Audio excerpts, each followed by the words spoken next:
প্ৰিয় দৰ্শক, হনুমান চালিচা পাঠ কৰাৰ সময়ত আপুনি মাত্ৰ এগিলাচ পানী লৈ আপুনি এই উপায় কৰি আপুনি হনুমান চালিচা পাঠ কৰাৰ শেষত আপুনি সেই পানীগিলাচ অৱশ্যেই খাই দিব। যদি আপুনি সেই পানীগিলাচ খাব পাৰে হনুমান চালিচা পাঠ কৰাৰ পাছত, তেতিয়া আপোনাৰ ওপৰত বীৰ বজৰংবলী খুবেই সন্তুষ্ট হ'ব। ফলস্বৰূপে আপুনি জীৱনৰ পৰা বিভিন্ন সমস্যা দূৰ কৰিব পাৰিব আৰু আপুনি সুফল পাব পাৰিব। আপুনি সংকটমোচন বীৰ বজৰংবলীৰ কৃপাত সকলো বিপদ বিঘিনিৰ পৰা ৰক্ষা পাব পাৰিব। প্ৰিয় দৰ্শক, প্ৰভু শ্ৰী ৰামচন্দ্ৰৰ ভক্ত বীৰ বজৰংবলীৰ গুণ বৰ্ণনা কৰি 16শ শতাব্দীত কবি তথা দাৰ্শনিক তুলসীদাসে হনুমান চালিচা ৰচনা কৰিছিল। মান্যতা অনুসৰি তুলসীদাসৰ ৰোগীয়া অৱস্থাতে হনুমান চালিচা ৰচনা কৰিছিল আৰু এই হনুমান চালিচা ৰচনাৰ পাছত তুলসীদাসে আৰোগ্য লাভ কৰিছিল।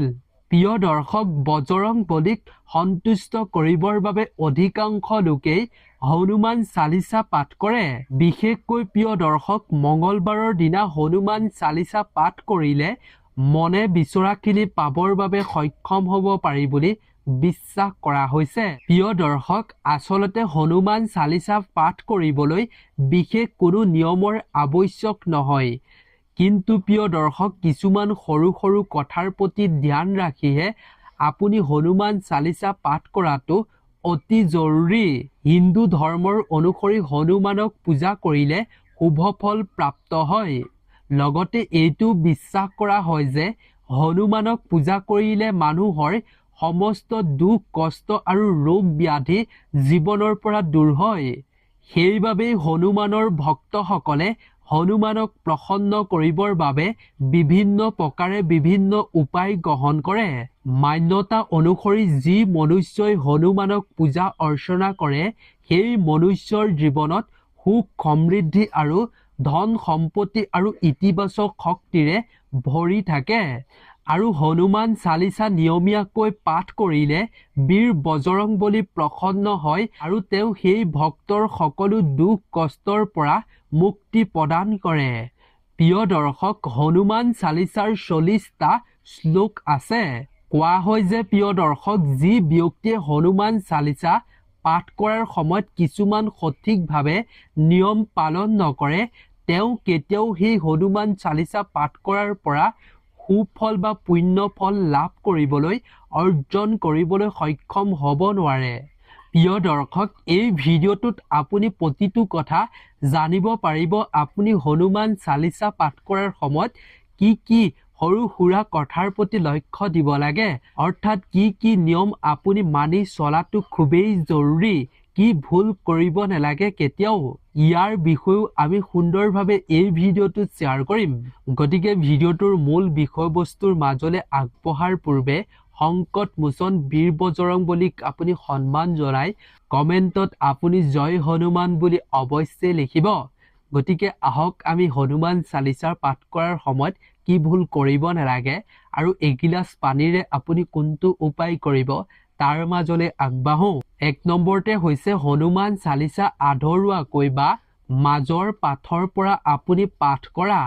যি ব্যক্তিয়ে হনুমান চালিচা সঠিকভাৱে জপ কৰে নাইবা পাঠ কৰে, সেই ব্যক্তিৰ ওপৰত প্ৰভু হনুমানৰ আশীষ পৰে।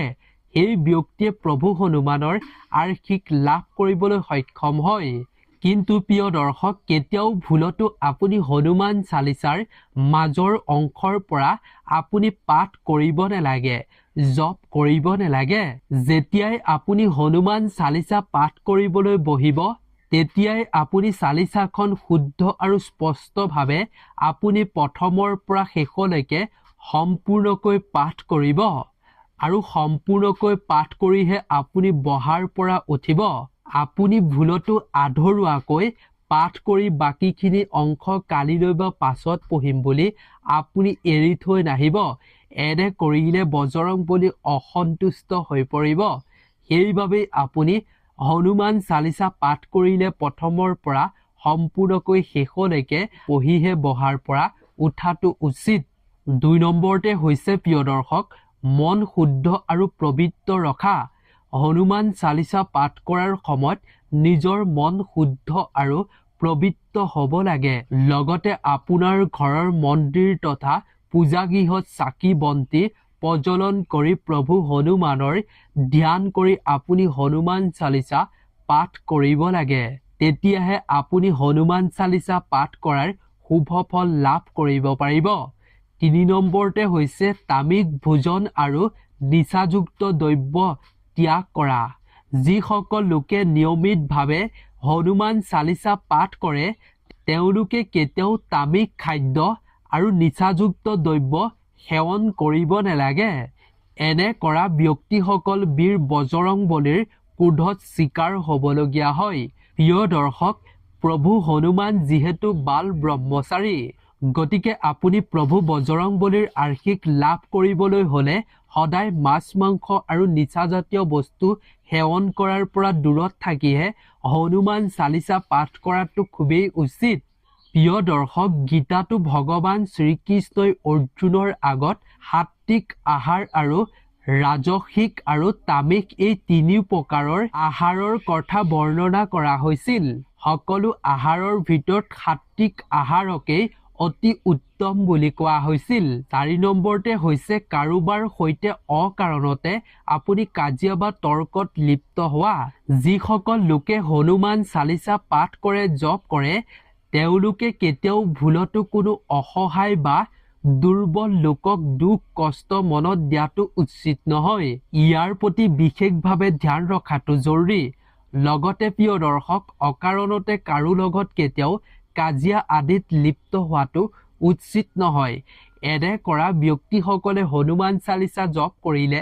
পাঠ কৰিলে সুফল পাব নোৱাৰিব যদি আপুনিও হনুমান চালিচা পাঠ কৰে তেতিয়াহলে কেতিয়াও কাকো অপমান নকৰিব কেতিয়াও মুখৰ পৰা আপোনাৰ অপশব্দ কাকো প্ৰকাশ নকৰিব দৰিদ্ৰ অসহায় ব্যক্তিক পৰাপক্ষত আপোনাৰ সামৰ্থ্য অনুযায়ী দান বৰঙণি কৰাটো খুবেই উচিত তেতিয়া আপুনি সুফল পাব পাৰিব যদি প্ৰিয় দৰ্শক এই কথাসমূহ হনুমান চালিচা পাঠ কৰা ব্যক্তিসকলে মানি নচলে তেতিয়া হাজাৰবাৰ হনুমান চালিচা পাঠ কৰিলেও তেওঁলোকে প্ৰভু হনুমানৰ কৃপা দৃষ্টি লাভ কৰিব নোৱাৰিব 5 নম্বৰতে হৈছে প্ৰিয় দৰ্শক অবৈধ সম্পৰ্কত লিপ্ত থকা যদি প্ৰিয় দৰ্শক আপুনি বিবাহিত তেতিয়া জীৱন সংগীক এৰি আপুনি অইন কাৰো সৈতে অবৈধ সম্পৰ্ক ৰখাটো উচিত নহয় এনে ধৰণৰ কথা মনলৈ অনাটো একেবাৰে পাপ যিয়ে হনুমান চালিচা পাঠ কৰে এনে চিন্তা এনে কথা মনলৈ অনাটো পাপ হয় বুলি কোৱা হৈছে যি পুৰুষ বা নাৰীয়ে অবৈধ সম্পৰ্ক ৰক্ষা কৰি চলে তেনে পুৰুষ বা মহিলাই হনুমান চালিচা পাঠ কৰিলে তেওঁলোকে সুফল পোৱাটো দূৰৰে কথা তেনে পুৰুষ আৰু মহিলাই চৰম বিপদৰ মুখামুখি হ'বলগীয়া হয় এনে ধৰণৰ মানুহে বীৰ বজৰংবলীৰ ক্ৰোধ ভোগ কৰিব লগা হয় ক্ৰোধৰ প্ৰভাৱ পৰে 6 নম্বৰতে হৈছে প্ৰিয় দৰ্শক যিয়ে নিয়মীয়াকৈ হনুমান চালিচা পাঠ কৰে তেওঁলোকে কোনো পশু পক্ষীক কেতিয়াও কষ্ট দিয়াটো উচিত নহয় এনে কৰি যদি আপুনি হনুমান চালিচা পাঠ কৰে তেন্তে আপুনি সুফল পাব নোৱাৰিব 7 নম্বৰতে হৈছে কেতিয়াও কোনো ধৰণৰ অপৰাধ নকৰিব বা মিছা কথা কাৰো আগত প্ৰকাশ নকৰিব যদি হনুমান চালিচা পাঠ কৰে তেন্তে এনে ভুল কৰাৰ পৰা বিৰত থাকিব নহলে আপুনি প্ৰভু হনুমানৰ কৃপা আশীষ লাভ কৰিব নোৱাৰিব হনুমান চালিচা পাঠ কৰি আপুনি বিপৰীত ফলহে লাভ কৰিব 8 নম্বৰতে হৈছে প্ৰিয় দৰ্শক হনুমান চালিচা পাঠ কৰোতে আপুনি কেতিয়াও খৰখেদা নকৰিব যেতিয়াই আপুনি হনুমান চালিচা পাঠ কৰিব তেতিয়া ধীৰস্থিৰ হৈ আপুনি ভালদৰে শ্লোকসমূহ আপুনি ভালদৰে শুদ্ধকৈ উচ্চাৰণ কৰিবলৈ চেষ্টা কৰিব হনুমান চালিচা সদায় ধৈৰ্য ধৰি মনৰ সকলো চিন্তা আপুনি আঁতৰ কৰি শান্ত মনেৰে সঁচা হৃদয়েৰে আপুনি পাঠ কৰিব লাগে তেতিয়াহে হনুমান চালিচা পাঠ কৰাৰ সুফল লাভ কৰিব পাৰিব 9 নম্বৰতে হৈছে প্ৰিয় দৰ্শক ৰাম নাম নলোৱাকৈ হনুমান চালিচা ভুলতো পাঠ নকৰিব সকলোৱে জানে এই কথা ভগৱান হনুমান শ্ৰী ৰামচন্দ্ৰৰ পৰম ভক্ত গতিকে হনুমান চালিচা জপ কৰাৰ আগত আপুনি ৰাম নাম জপ কৰাটো জৰুৰী। ৰাম নাম জপ নকৰাকৈ আপুনি হনুমান চালিচা পাঠ কৰিব নালাগে। হনুমান চালিচা পাঠ কৰাৰ পূৰ্বেই আপুনি ৰাম নাম লোৱাটো উচিত।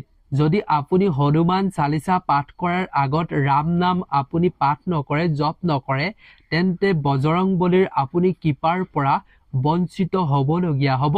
দৰ্শক 10 নম্বৰতে হৈছে আপুনি প্ৰভু হনুমান আৰু ভগৱান ৰামচন্দ্ৰৰ আপুনি ফটো স্থাপন কৰিব লাগে আৰু তাৰ পাছত তেওঁলোকৰ সন্মুখত আপুনি এটা পাত্ৰত পানী ভৰাই ৰাখিব লাগে। যি স্থানত আপুনি হনুমান আৰু ৰামচন্দ্ৰৰ মূৰ্তি বা ফটো স্থাপন কৰিব, সেই স্থানত আপুনি পৰিষ্কাৰ পৰিচ্ছন্নতা কৰি ৰাখিব লাগে আৰু তাৰ পিছত আপুনি 3 বাৰৰ পৰা 108 বাৰৰ পৰ্যন্ত আপুনি হনুমান চালিচা পাঠ কৰিব লাগে।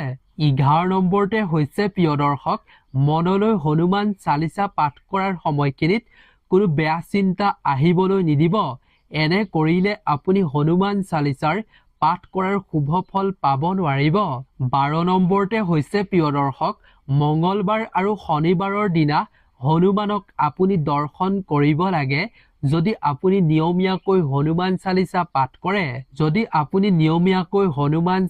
পাঠ কৰে, তেন্তে আপুনি মঙ্গলবাৰ আৰু শনিবাৰে হনুমান মন্দিৰলৈ গৈ ঘিউ চাকি বন্তি জ্বলাই আপুনি সেই ঠাইত অলপ সময় বহি আপুনি হনুমান চালিচা পাঠ কৰাটো অতি ফলদায়ক বুলি কোৱা হৈছে। তাত যদি আপুনি পাঠ কৰিব নোৱাৰে, তেন্তে দৰ্শন কৰি চাকি বন্তি জ্বলোৱাটো অতি শুভ বুলি কোৱা হৈছে।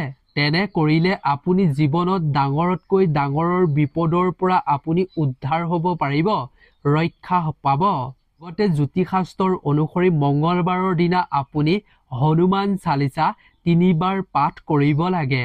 তেনে কৰাটো অতি ফলদায়ক বুলি কোৱা হৈছে। লগতে প্ৰিয় দৰ্শক, আপুনি সেইখিনি সময়ত এটা আপুনি পাত্ৰত পানী ভৰাই ল'ব লাগে আৰু তাৰ পাছত আপুনি যেতিয়াই হনুমান চালিচা পাঠ কৰিব, তাৰ আগতে আপুনি পানীখিনি ৰাখিব এটা পাত্ৰত আৰু তাৰ পাছত আপুনি হনুমান চালিচা সম্পূৰ্ণৰূপে পাঠ কৰাৰ পাছত আপুনি সেই পাত্ৰটোত ৰখা পানীখিনি আপুনি প্ৰসাদ হিচাপে সেৱন কৰিব লাগে। অৰ্থাৎ প্ৰিয় দৰ্শক, সেই পানীখিনি পাত্ৰটোত ৰখা পানীখিনি আপুনি সেৱন বা গ্ৰহণ কৰিব লাগে। ইয়াৰ দ্বাৰা আপোনাৰ ওপৰত প্ৰসন্ন হৈ পৰিব প্ৰভু হনুমান আৰু আপুনি লাভ কৰিব পাৰিব প্ৰভু হনুমানৰ অসীম কৃপা। প্ৰিয় দৰ্শক, 13 নম্বৰতে হৈছে মৃতকৰ ঘৰত হনুমান চালিচা পাঠ কৰা।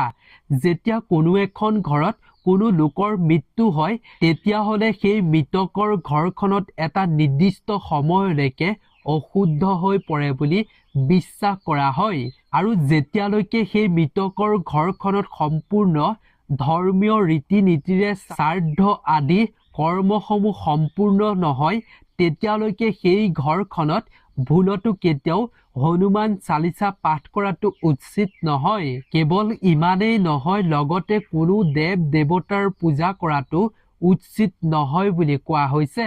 লগতে ইয়াৰ উপৰিও হনুমান চালিচা সূৰ্য উদয়ৰ সময়ত আৰু সূৰ্য অস্ত যোৱাৰ সময়ত পাঠ কৰিব লাগে। ইয়াৰ উপৰিও ব্ৰহ্ম মুহূৰ্তৰ 3 বজাৰ পৰা 5 বজাৰ ভিতৰত সূৰ্য উদয় হোৱাৰ পূৰ্বৰ এই সময়খিনিত হনুমান চালিচা পাঠ কৰিলে অধিক বেছি সুফল লাভ কৰিব পৰা যায় বুলি কোৱা হৈছে। গতিকে প্ৰিয় দৰ্শক, এই ভিডিঅ'টো ইমানেই আছিল। হনুমান চালিচা পাঠ কৰাৰ সময়ত এই সৰু সৰু ভুল বা কথাসমূহৰ প্ৰতি লক্ষ্য ৰখাটো জৰুৰী, তেতিয়াহে আপুনি সুফল পাব পাৰিব। গতিকে এই ভিডিঅ'টো ইমানেই আছিল। আজিৰ ভিডিঅ'টো চাই নিশ্চয় অৱশ্যেই ভাল পালে। যদি ভাল পালে তেন্তে আপোনাৰ বন্ধুবৰ্গৰ লগতো শ্বেয়াৰ কৰি তেওঁলোককো উপকৃত কৰিব। গতিকে নতুন এটা ভিডিঅ'ৰ লগত পুনৰ এবাৰ লগ পাম। আপোনালোক সকলো ভালে থাকক, সুস্থ থাকক, তাৰেই আমিও কামনা কৰিছোঁ। ধন্যবাদ।